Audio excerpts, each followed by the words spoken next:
আজকে আমি বানাতে চলেছি নতুন একটা রেসিপি সাম্বার। আমি প্রথমে সামান্য একটু মসুর ডাল কড়ার মধ্যে জল দিয়ে ভালো করে ডালটাকে ধুয়ে দিয়ে দিলাম।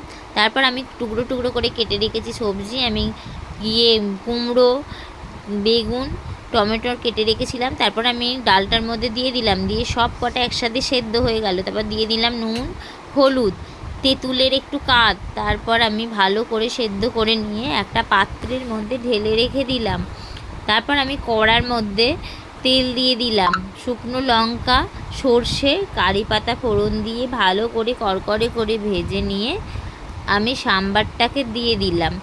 দিয়ে সামান্য একটু চিনি দিয়ে তারপর ভালো করে ফুটিয়ে নিয়ে আমি নামিয়ে নিলাম। আপনাদের কেমন লাগলো আমার ভিডিওটা? ভালো লেগেছে? আপনাদের যদি ভালো লেগে থাকে তাহলে লাইক ও সাবস্ক্রাইব করবেন, কমেন্ট করবেন। আমার আগের ভিডিওগুলো আপনাদের কেমন লেগেছে? ভালো লেগেছিল? যদি ভালো লাগে তাহলে কমেন্ট করবেন।